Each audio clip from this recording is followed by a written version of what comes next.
Welcome to Astrofic, your dose of fun, relatable astrology content where we apply astrology to fictional characters to find out why they're like that. I'm your host, Celeste V, and this week we're talking about Katniss Everdeen, the girl on fire. But before we get into it, here is updated programming for at least the foreseeable future. I have a variety of Hunger Games characters to talk about for the next several months, starting with Katniss, and this is all in preparation for the coming book that's coming out in March, Sunrise Over the Reaping, On the Reaping. I don't recall exactly what the title is, but set in the 50th Quarterquell era.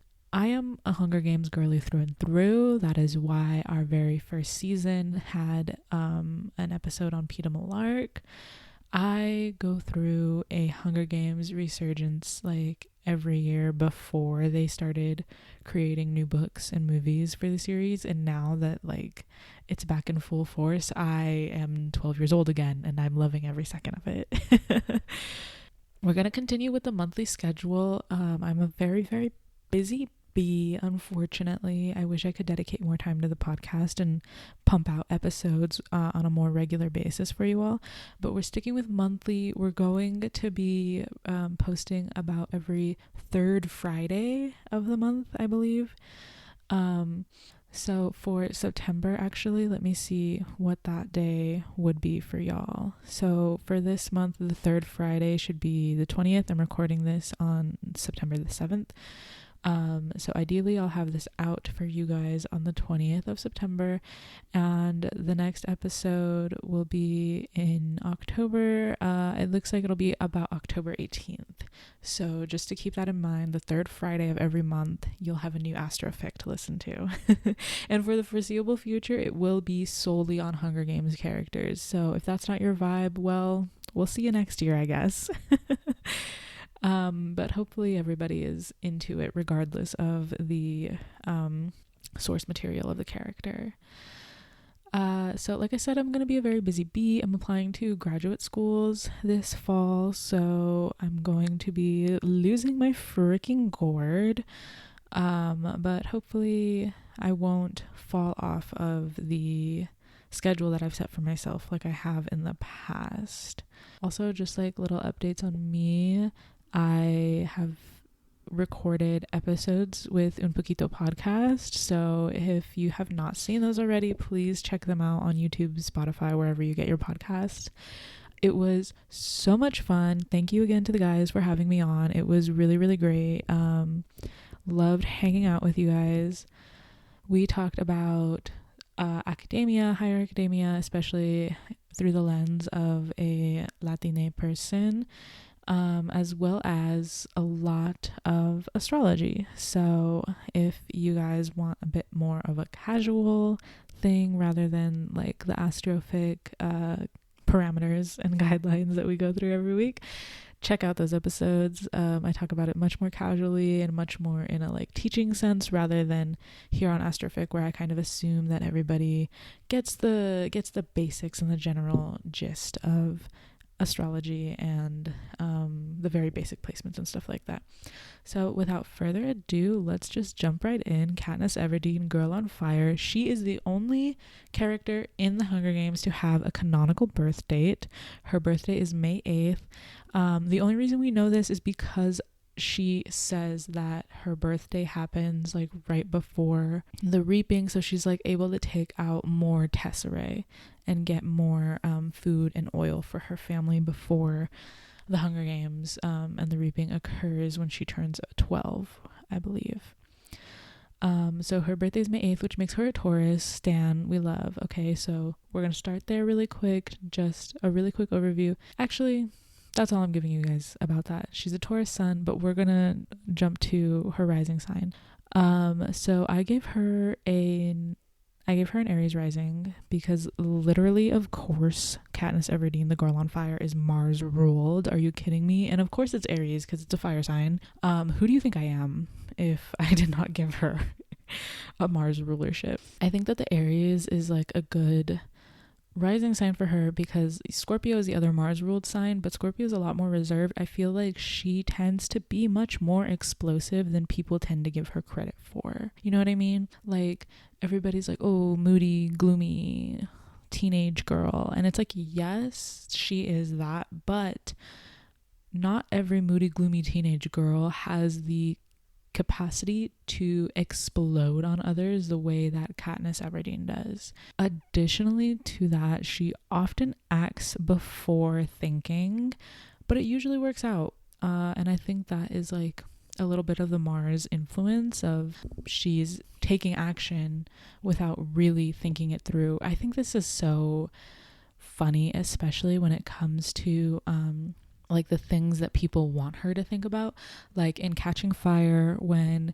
Haymitch is like, okay, everybody wants to be your ally, who do you want? And she's like, I want Beatty and Wyrus and Mags. And then he's like, are you fucking serious? And she's like, fine, I don't want anybody. She thought about it very little, but like it's mostly on instinct is how she acted in that moment. Of instinctually she wants Mags, Beatty, and Wyrus, and they all, like, there's good reasons for having them, I believe, but because they're not seen as physically capable, Haymitch is like, you want to get killed, you want to die, are you fucking serious? You don't want anybody else who is actually physically capable of protecting you. And I think that's also like a kind of Aries headstrongness of like, I can protect myself. And for some reason she also wants to protect others, and actually that brings us, it's a good leaping off point to her next placement, which is her Venus in Aries. Venus in Aries is in detriment. Venus does not really like being in Aries, but she will withstand it anyways, you know what I mean? And Katniss doesn't connect a lot with her Venus sign, I feel, even though it's right there on her rising. But when Venus is acting in her life, it is much more with the war goddess kind of persona than it is with the love goddess persona. And Venus is both. Venus and in Greek mythology, Aphrodite, they are both a love and a war goddess. That's something that I think people often forget, and the war goddess aspect can be lost a little bit in some of the more traditional, or what's the word? Some of the more traditional or some of the more like emotional Venus aspects, some of the more like sensitive Venus signs. So traditional would be Libra and Taurus. For emotional, I would be thinking like Pisces, Virgo kind of thing, Scorpio even though Scorpio is also Mars ruled. But I think that in Aries and even in like maybe Capricorn, maybe I misspoke about Scorpio early. Maybe I should put Leo in more of the sensitive, lovey-dovey kind of Venus signs, and Scorpio with more of the like passionate. That's the key word here, is passion Venus signs. So there's definitely much more of like a war goddess thing going on with this Venus sign. If she loves you, if Katniss loves you, you become part of her identity. That is the Venus in first house kind of influence. Like the people that she loves often hinge her identity. That's like how she becomes who she is. She will sacrifice everything for those that she loves. A Venus placement, Venus in Aries, is a Venus placement that will go to war for you. But that might be all that they do. And what I mean by that is that if you want somebody who will talk you off a ledge or cuddle you or coddle you or like be really sweet and sensitive and that's not this. That's not this. You cannot come to this Venus placement for that, okay? They will move heaven and earth for you. They will move mountains. They will go to war for you. But if you want them to say, I love you, good fucking luck. It's not happening. There is no words of affirmation with this Venus placement. It is only and solely, what's that other one? Fucking Okay, hang on. What are they? It's quality time, words of affirmation, gift giving, acts of service. That's what it is. Acts of service is this placement. They will do everything for you, but never ever ever say the words I love you. That is not who they are. So obviously she's not very good at showing affection because of this, and it's because affection feels incredibly intimate with this Venus placement. It's so intimate that it's like terrifying, and it makes you want to throw up because it's so scary. And additionally, in the first house, the intimacy is so closely tied to identity, it can again be very scary. Someone with this placement may feel like they will lose themselves and who they are in this act of intimacy, which is not true, but it's the fear, and that's what keeps somebody with a Venus and Aries from acting very intimately like that. But quality time and acts of service, those are going to be the love languages that you can expect from somebody with a Venus and Aries. She has one other placement in the Aries first house. Also, can I mention that she has, as an Aries rising, her entire chart lines up the way that it traditionally should. So every house is in the sign that traditionally rules it. And I just think that that's a really neat thing. I don't personally know if there's any significant meaning behind that. But I just think that it's neat. So last placement in the first house is actually her Pluto. This is one of those outer placements that does not really affect her on a very personal level, but rather is more of a generational planet. But in the first house, we can determine some of the influences. So with a Pluto in first house, what you can expect is that the identity is volatile and ever changing and transforming. Sometimes this is at the behest of others, or at the behest of a change in circumstance or environment. So Katniss, was at the very beginning of the series a very simple girl who loves her family and hunts for survival. There really wasn't much to her more than that. And over the course of the series, she changes tremendously. And part of that is the coming of age, growing up side of the Hunger Games, but it is also the fact that her circumstances change wildly and needed her to become someone a little bit more confident and at the same time reserved but outgoing in a way. She is not a good liar, and that is something that is touched on several times in the series.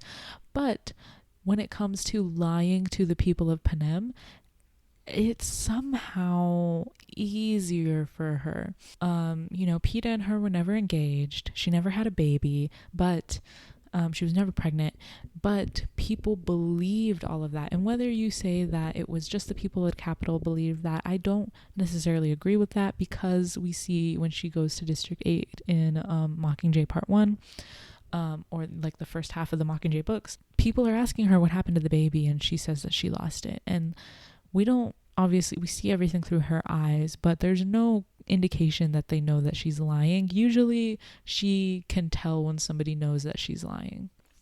Additionally, with a Pluto in first house, she puts a lot of importance on her own identity and feels very, very deeply when she thinks that she's changing. And that's why she holds on to Gale so much. I think this is also part of that Venus influence. She holds on to Gale because Gale represents a past version of her. And eventually he also changes, and the past versions of both of themselves is lost to a civil war, and there's no going back, but she desperately, desperately wishes to. And that's why, obviously Prim's death is much more than just the fact that she lost that connection to her past. It is her sister, and her sister died due to the actions of politics and government. But her sister was also a key to that past life. Her mom getting better, also another way that she lost a sense of who she was. And that's life. Everybody changes and everything will change, but there's a part of her that wants to hold on to it rather than accept and let go of it. She also is incredibly and deeply angry and suspicious when others want to change who she is. So I think that is why the fact that she didn't get to view Cinna's art book of her Mockingjay outfits until she chose to become the Mockingjay, I think that that meant a lot more to her than the narrative lets on, if that makes any sense. I think that this is especially evident in the film version because we get to see on screen the kind of facial and body expressions of the actress, and we can see that it's deeply moving that Cinna, even in death, knew who she was and knew that she would never be someone that everybody else wanted her to be. It was very profound, and I could tell that she felt very seen in that moment, and I'm sure missed him very greatly. But when she first meets Effie is like, you have to be this, you have to do that, and Haymitch too is like, you are never going to get the sponsors that you need because PETA apparently has all of the charm and charisma. These people wanted to change her, but like for good reason, to help her survive, but she's deeply suspicious and deeply angry about all of it either way. So that's her first house in Aries.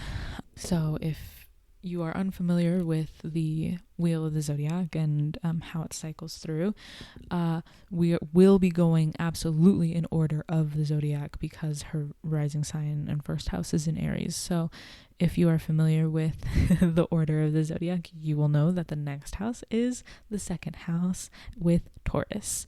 So we will be talking about her sun now, which is why I was like, let me just actually talk about her Aries rising before we get into the sun sign, because we will be at the sun sign very shortly, and here we are. I just think that it's so great that she's a Taurus. I simply cannot change the canonical day that she was born. I, if you recall, made PETA a Taurus too, I believe. So I think that there's some chemistry in this kind of Taurus relationship. I think that fixed signs like being with other fixed signs, and I think that it's exceptionally well when they are with the same sign also, because they truly deeply understand the way that the other will work, because it's just like them. But I love that her sun sign is on the Taurus Scorpio axis. I think that she has a lot of that energy in her. Let's see what else. Very strong-headed and very earthy in her vibe. Her favorite color is green. She's a hunter. This is all very Taurus to me. Also, another side of Taurus is that they're very distrustful of people in the way that they don't trust other people to do the things that they need to do. So they instead have a like, I'll do it myself kind of vibe about everything, which we see come up over and over and over again in the series. If you don't think she's a Taurus, argue with your mama, because that's simply the day that she was born. I have nothing else to say about that. Additionally, she has her Mercury in Taurus. I think that this is why she has such a trouble talking to people. Taurus is not really a mercurial sign. It's very buttoned up, honestly. Mercury also deals with like the mental and thinking and stuff like that, and I think that in Taurus all of her mental energy, especially in the second house is, what are the words that I'm looking for? The second house is like people's survival, their basic needs being met in Taurus in the second house. So with Mercury here, I think that all of her mental energy goes towards her survival and acquiring the material things that will help her survive. That's why she takes out so much tesserae. I also think that PETA having the same sun sign as her and it all being in Taurus, same as her Mercury, he's really able to get her talking, because his Taurus sun also illuminates her mental processes and initiates an understanding that she doesn't have with anyone else. It's just a kind of synastry thing more than anything, in my opinion. There's one more placement in her Taurus second house. I don't have a lot of notes, it appears, on the Taurus second house. So we're just going to try to like speed through this, because I try to keep the episodes under an hour, and I'm already at 20 minutes. We're only on the second house, you guys. We gotta get moving. So Taurus second house, she also has Chiron Chiron is an asteroid. It is known as a wounded healer. It marks a place where you have been deeply wounded early on in your life, and either you try to help other people who have been wounded in the same way or help them avoid that same wound, or you avoid the topic altogether. In the second house, it is all about survival. It's about material possessions. It's about the things that you need to live.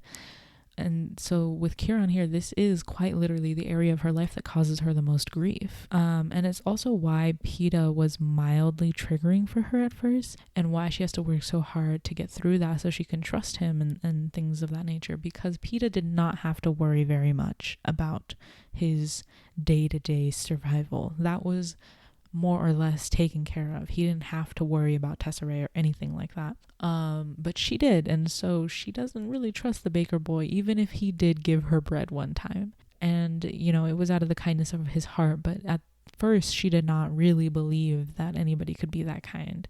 She didn't really know why he did that. She doesn't want Prim to take out any Tesserae or anything like that either, because she wants Prim to survive the day-to-day and not have to worry about getting into the Hunger Games, which, you know, ultimately failed, which is the beginning of the whole series. Moving on, she does not have any placements in the third house, which would be in Gemini. So we're going to skip past that to the fourth house, where she does have one placement. The fourth house is in Cancer, and she actually has her Mars here in Cancer, which is in fall. Also, if you remember, she is an Aries rising, which makes Mars her ruling planet. So her ruling planet is in a position that is not ideal, but it is her ruling planet, so it has the most say-so over her chart's energy. So with a Mars in Cancer, I think that she can act from a place of emotions very, very easily and very frequently, hence the kind of explosive nature that I think she has. But she does often regret this later. It goes back to that thing of like not thinking things through. She doesn't always feel that it's necessary to think things through, but there are moments where she explodes or acts without thinking, and then at a later date is like, I maybe could have done something better. Like there maybe could have been a better option rather than what I did. And so she regrets it a little bit. I think one of the most poignant examples of this, and the one that is like very concentrated example of this, is after Prim dies, the cat, I forget what its name is, but the cat comes to her house in the Victor Circle after Prim dies, and she yells at the cat and throws things at it and is just having a full breakdown, and that's like her releasing grief over her sister's death.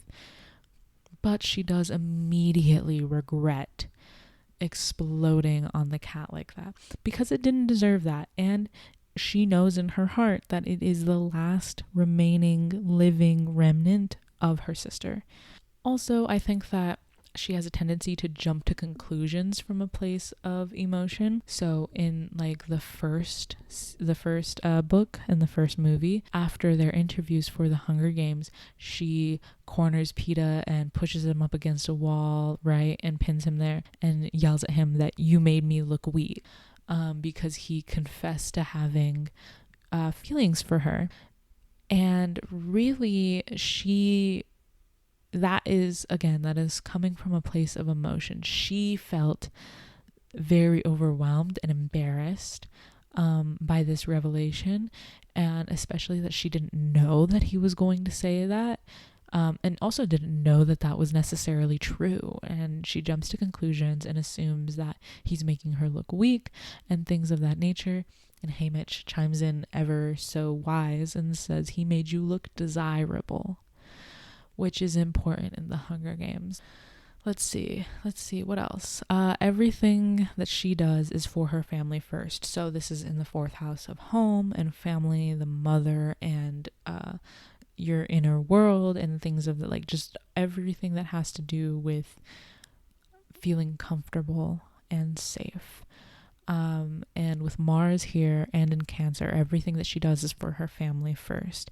And there is a bit of a maternal side to it in Cancer. And I think that this is representative of the fact that she has to take up the motherly, maternally, whatever, mantle to take care of Prim after her dad dies and her mom just goes ghost, right? And this is not something that she ever regrets, but it definitely is something that weighs heavy on her, you know? Additionally, she tends to be very particular about her safe spaces and who she allows in, who she allows to see her in a vulnerable state for the most part. Especially at the beginning of the series, even Gale doesn't see her in a vulnerable state. It's pretty much reserved for Prim and Prim alone. But as time goes on and she begins to trust more people are allowed to see her in a vulnerable state, such as Haymitch, Peeta, Effie, even Cinna. All of these people she begins to trust, and I don't believe that her trust is misplaced in any of these people. I think that with this placement also, it's not very hard for her to consider you a part of her family or somebody that she can trust. If you break past her few strong barriers, you made it, which is why by the end of the series, there are a good handful of people rather than just one person that she trusts implicitly. And she is okay with being vulnerable in front of. So that is her 4th house in Cancer. She does not have any placements in the 5th house in Leo, nor does she have any placements in the 6th house of Virgo. However, she does have one placement, I believe. Yeah, one placement in the 7th house of Libra, which is her Saturn. I quite like this placement. Libra is exalted. Saturn is exalted in Libra, excuse me, which means that Saturn is pretty okay. It's not Capricorn or Aquarius, but it's pretty okay and happy being here. Libra tends to be very disciplined, in my opinion. And like Saturn, Libra values fairness and equality above all. And this is, I think, the trait of why she could even be the Mockingjay in the first place. I know that President Coin wanted Peeta to be like the Mockingjay, to be the symbol of the revolution. But at the end of the day, I think that Katniss, in her core, more believes in fairness and equality for everyone than Peeta does. Not because Peeta isn't a kind and generous and loving person, but because Katniss did have to deal with the worst of the worst of the worst in terms of being a citizen of Panem. And so having seen all of that, it's easier for her to understand that everybody needs that fairness and needs justice, which is why at the end, when the remaining victors are voting on whether or not the capital's children will have to participate in one last symbolic Hunger Games, it seemed a little bit surprising to people who knew her very well, like Peeta and Haymitch, that she would vote in favor of doing so. But Haymitch waited for her to vote because he knew that she would have a plan, depending on how she voted. So I think that is something very important to her character. She also demands fairness and equity in a relationship. She wants to be a team, which is why it wouldn't have worked with her and Gale. He would want to be like a provider for her, but Katniss wouldn't stand for that. Like, I think that Gale has very traditional views of life and relationships, and Libra doesn't necessarily have those same very traditional values. Saturn is, tradition and maintaining legacy and stuff like that, but that depends on the person, that Saturn is influencing. It wants to maintain whatever that person thinks is traditional, and Katniss, her entire life, has been the sole provider for her family, and she likes it. She doesn't mind it. She likes to provide for her family. Again, that Cancer Mars is peeking its head here. It is not something that challenges her or makes her feel bad. She genuinely does enjoy doing that and being that person for her family, even if she feels that it isn't fair, especially when she was younger. As she gets older, it becomes part of her identity, and it becomes part of how she aligns herself in the world. You know what I mean? She also doesn't like engaging in deals where it's unclear what she or the other is getting out of it. And she's very suspicious of people's goodwill. So this is why she felt better about her place in as a victor after meeting with President Snow. She knows what he expects. She knows, you know, she could kind of ascertain what his next moves would be, even if she didn't fully understand them. And it's why she, at the end, believes Snow when he tells her he is not wasteful and he would never have bombed capital children like that. She knows that their deal was that they would never lie to each other. So why would they start now at the end, you know? And that is ultimately why she is so fucking suspicious of President Coin. President Coin is playing a part, pretending like she is doing this for the good of the people, but she is just as power hungry as President Snow is, right? There's also some suspicion towards Joanna and Finnick when they join her as allies in the Catching Fire. She's not super into that idea. She's just very suspicious that people have any goodwill at all, which is why she loves Peeta so much, because Peeta proves over and over again that his goodwill is true, whereas other people, their goodwill does turn out to be a falsehood and they are expecting something in return, even if she doesn't know it. So that's her 7th house. She does have 2 placements in the next house, which is Scorpio, the 8th house in Scorpio. So let's start with a sad one first. I did give her a moon in Scorpio, which is a moon placement that is in fall. The moon does not like to be in Scorpio. I have in my notes, oopsie, did I make both Katniss and Peeta's moon sign sad? Well, too bad. Their moms kind of suck a lot of bit. Where Peeta's mom was very controlling, Katniss's mom is very distant, and there is a lot of grief held in her relationship with her mom. And this placement is what gives her the edge on Peeta for being distrustful, meaning that this is what makes her more distrustful than Peeta, is this specific moon placement.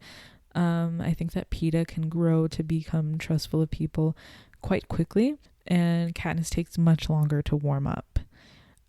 She was taught from a young age that being emotional gets her in trouble. Like, she's unable to survive if she's too emotional. And while her mom shutting down is not necessarily a display of being emotional, that came from a place of emotions. You know, she loved Katniss's father so much and grieved him so much that when he died, she was like stuck in stagnancy and she couldn't do anything about it. So in Katniss's mind, this does come from a place of being emotional, even if there was no emotional displays to be seen.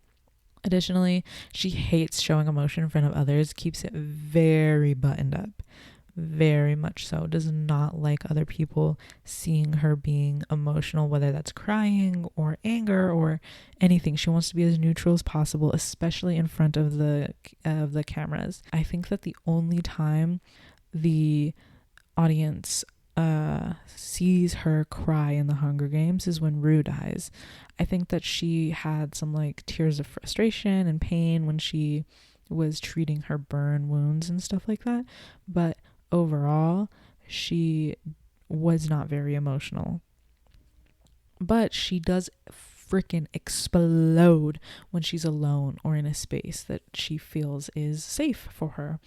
So when she's alone and yelling at Buttercup the cat, that's its name. That's the cat's name.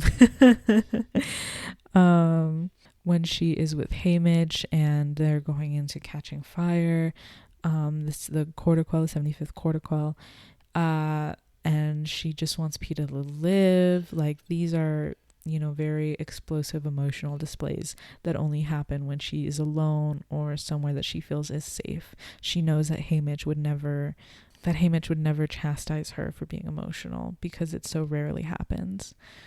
pretty much the only emotion that she's okay with expressing in front of people is anger. But even then, she really doesn't want to. Her moon is ruled by Mars in Scorpio, and she's a Mars-ruled person. So anger and displays of anger come much more easily than any other emotional displays. But she still doesn't like it. And the 8th house influence is what makes her want to be so secretive about her emotions, and why even the one emotion that she is normally okay with displaying, she still doesn't like to display in front of people, anger. She still tries to hide it. This 8th house is all secrets and taboo and stuff like that, and for her, emotions are taboo. Her other placement in the 8th house is Jupiter. So Jupiter tends to have an expansive influence on everything. So maybe without Jupiter in Scorpio, maybe she would have had just like a couple of emotions or a couple of ranges of emotion that she was not willing to share in front of other people or display in front of other people. But with Jupiter here, I think that is what expands it to all emotions. She doesn't even really like to show that she's happy in front of other people, you know? However, when she does tap into her emotions, it's like her world expands. When she is able to display her emotions and process them and things like that, everything becomes much, much easier for her. This is the reason her most emotional moments are the ones that are the most impactful for people. So this is, her display after Rue's death of the flowers and the singing and stuff. Also the propos that she does after they bomb the hospital in District 8. These are most impactful for people. And we have a whole scene discussing this also when they're trying to film the propos at first and they just have her in front of a green screen and it's not working. It's because it is not a genuine display of emotion. So Jupiter does generally reward her for acting from an emotional place, but people can and have used this against her.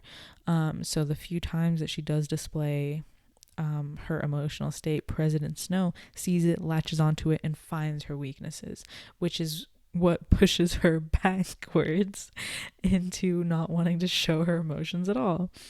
So there's a bit of a give and a take, but overall, when she can tap into these emotions, she absolutely expands her world. The 9th house is in Sagittarius. She does not have any placements in Sag, but she does have one placement in the Capricorn 10th house. So we're moving on to our last two placements of the episode. We have her Capricorn 10th house. She has Uranus here. So 10th house is, legacy and all things having to do with that, your public image and persona and the way people see you in social situations and all that good stuff. So her public image is very easily swayed by others with Uranus here, as in others do and say things that make the public think of her differently, but she herself will never change. So what I mean by that is that other people can and will and do say things that make people think of her differently. Like President Snow can do things. PETA, when he was hijacked, said things on propos that changed the public's general opinion of her.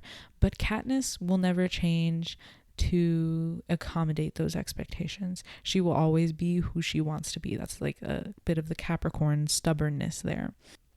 And she's very much all business when it comes to her public persona. So everything that she does in front of cameras and in the public is a means to an end. It's not necessarily where her convictions lie. She is definitely the kind of person who she will never endorse or say or do anything that she doesn't believe in, at least a little bit, but she will exaggerate how much she believes in something in order to sway the public in some sort of way.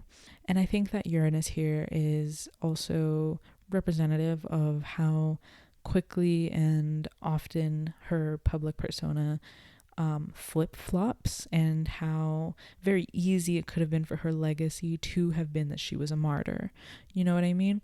It's very possible that she would not have made it out of the war alive, right? So this kind of flip-flop manner, it is important to her legacy in the future, but it's not important to her as a person. Yeah, I think that's all I have to say on that.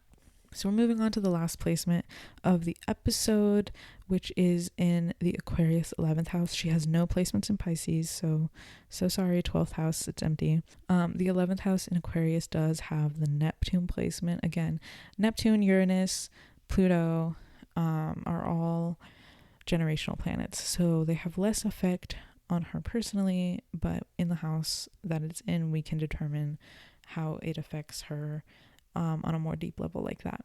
So with Neptune here, it is possible for her to envision a future that is different and more equitable to everyone than the one that she currently lives in. But because it is possible to envision doesn't necessarily mean that she fully believes that it will happen. She's also prone to kind of making stuff up about the people around her, as in how they view her, their thoughts and feelings, etc. The 11th house deals with friends and social circles and community and things like that. And Neptune is dreams and delusion and imagination and all of that good stuff. So she can be a bit delusional about what people think about her.